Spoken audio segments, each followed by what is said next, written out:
I love co-ops, and there's something bright and cheerful about every co-op. I think community is the most important thing.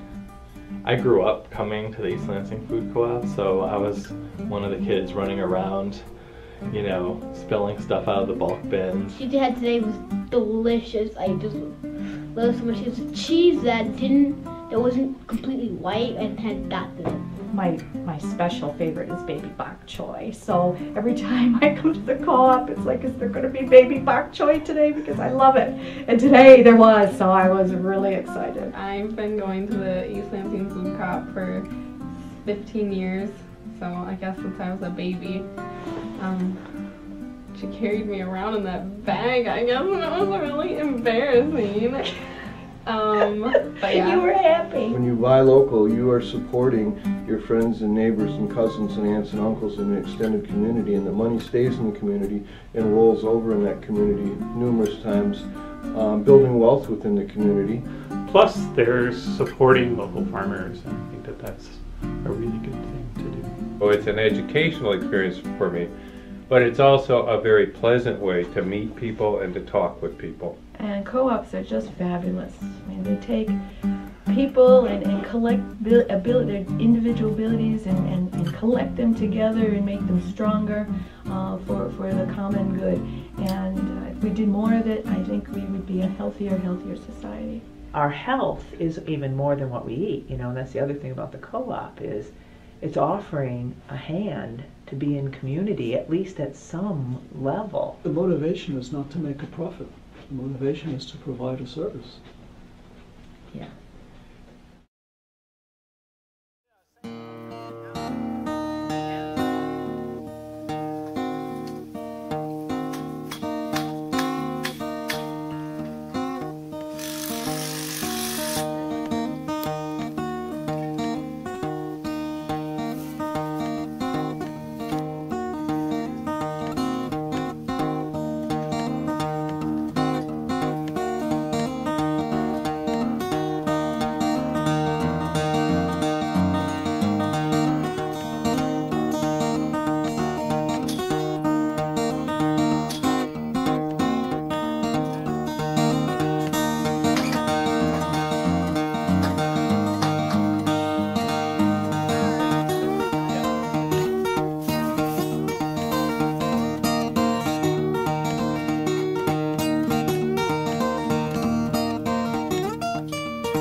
Usually pretty close, boy. They're not off more than a day or two normally. Are you thinking of doing something?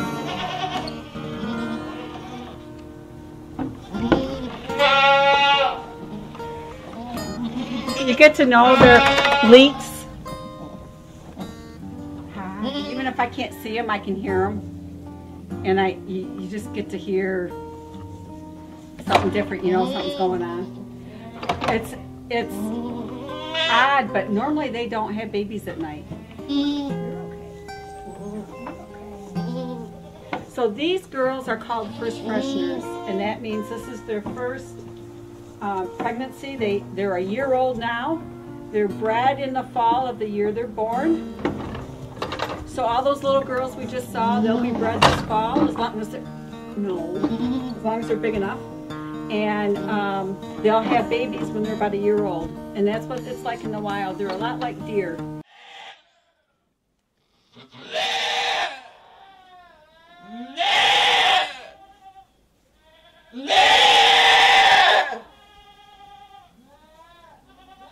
So right where it's supposed to be.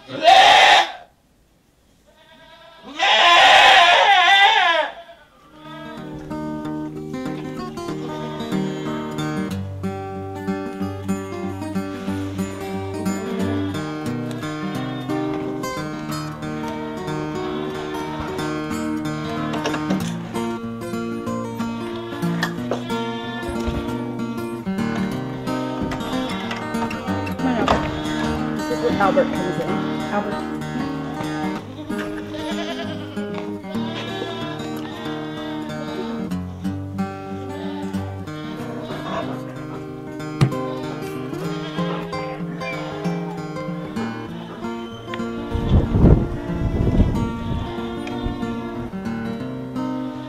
Oh, a little girl. Yay! Yay!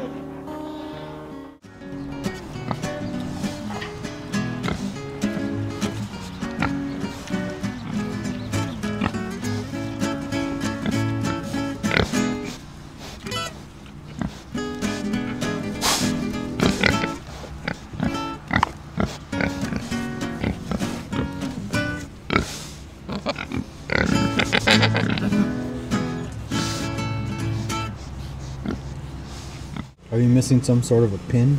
Yeah, apparently most tractors have a pin that is on a spring that goes actually up here. And it rests in the groove that's in this PTO thing, but this one has something that goes straight through, which apparently I've never seen that before. That shaft doesn't have one, does it? I never looked for it because we never used one like this.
This is our second year of getting fresh produce from Dwayne, the veggies from the ledges. And he might have told you how we met, did he? We were at a conference together. It was a Lansing local food conference. And we happened to be sitting at a round table together and introduced ourselves. And I said I was looking for fresh produce, and he happened to be, he says, well, I've got it, and right in your county. So we are in the same county. Yep. So that's kind of how we began our collaboration. That summer, Dwayne invited myself and our supervisor out to visit his farm. So we were very comfortable after visiting that his practices are safe and sanitary and doesn't use pesticides. Farm greens right here. Oh yeah, usually I'll put those on top. He puts those on top, yeah, okay. Tell me what you like best about these dark greens. They have a different flavor than the regular lettuce. Okay. Did you ever think that they might have more nutrients than the lighter lettuce? Yeah, they do. I know that. So what do you think about having a salad bar in the lunchroom? I think this is an awesome alternative to the regular other food. How many days a week do you eat salad? Just whatever I feel like, I guess. What's cool about having a salad bar in the lunchroom? It's really healthy. Get as much as you want, do whatever. Do you guys eat salad every day, or? Just about. It's better than the other lunches.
Got it.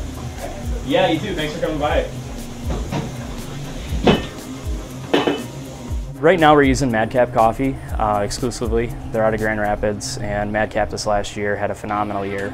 They took second at the U.S. National Brewers Cup, and one of their employees, actually Ryan, not even an employee, one of the main guys involved in the whole organization, he took third at the U.S. National Barista competition, which is just a huge, huge deal. So using their product as well. And this year, I know that there are several competitors that are going to be using the Madcap product in the regional and national competitions, which is really speaking volumes about what they have to offer.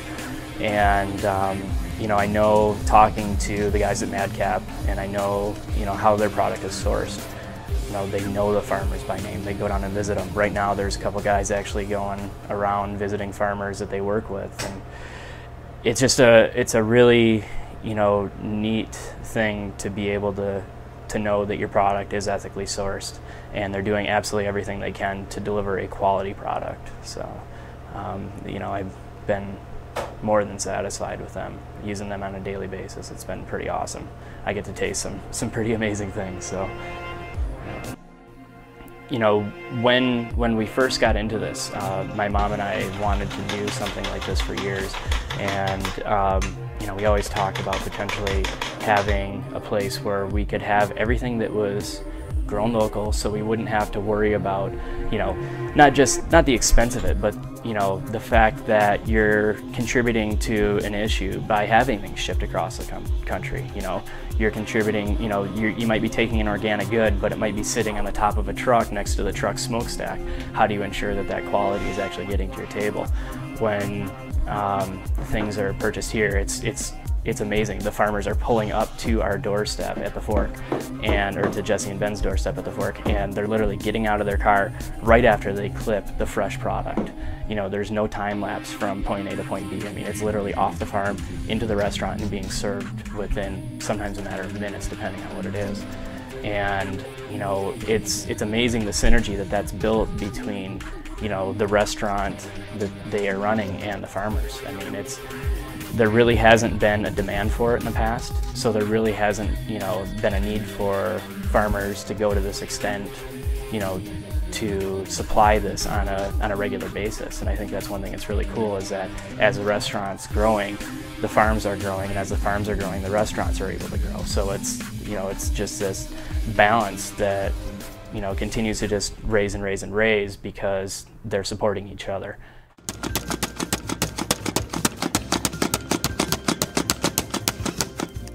And I love using this because it doesn't use power. You can take it while you're camping. You can take it. Oh, so that's perfect. That's exactly what we want.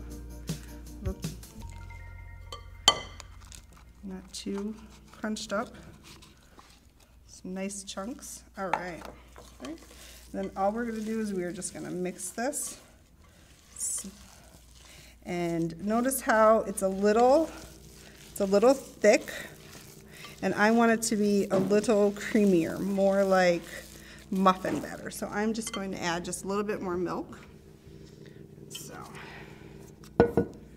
and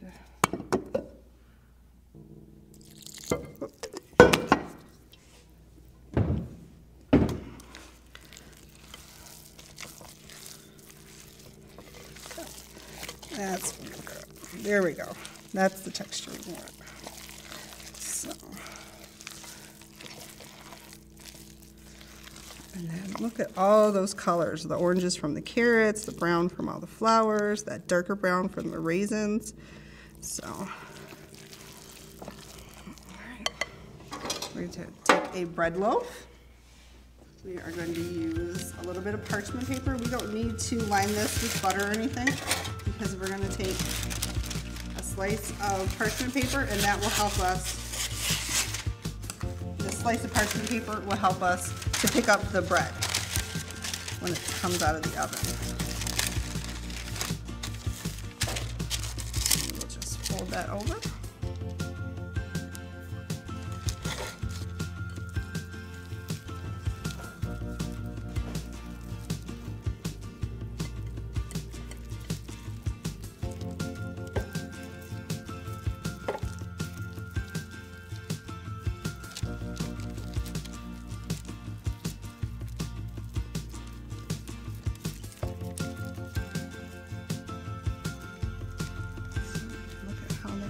Fits in there nicely.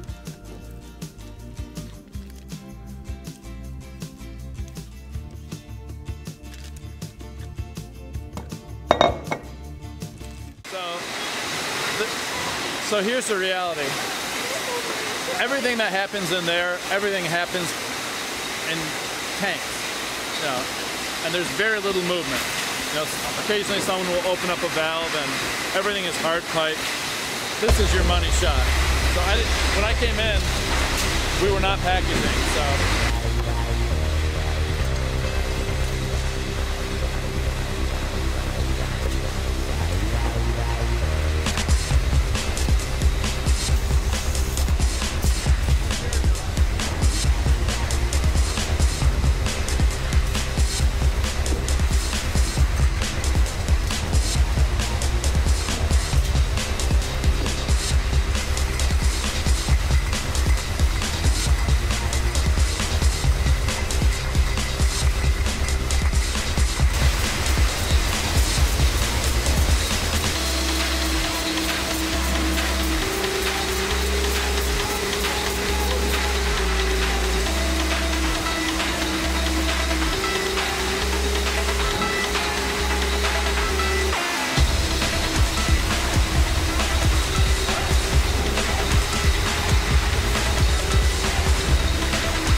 PFC in one word. I would have to say friendly.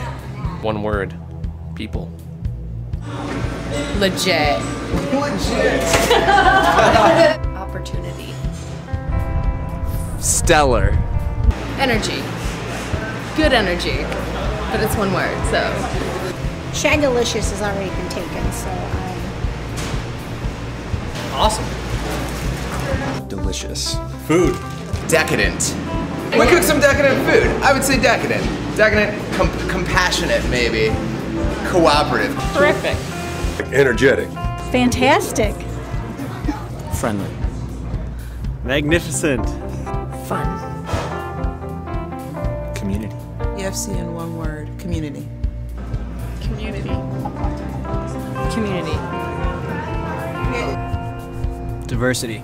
Tolerance. Those two, but. Home.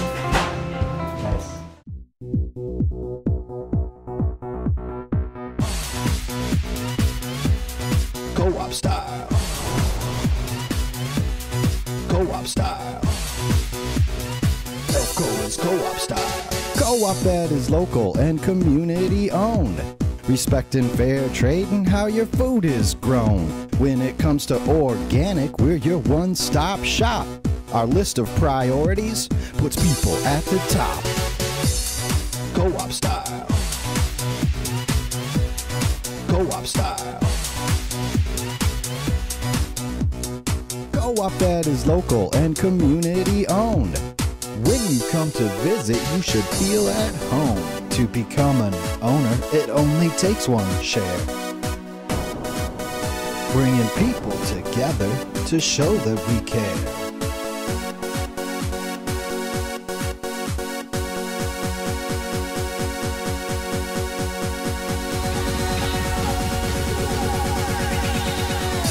ELFCO is co-op style.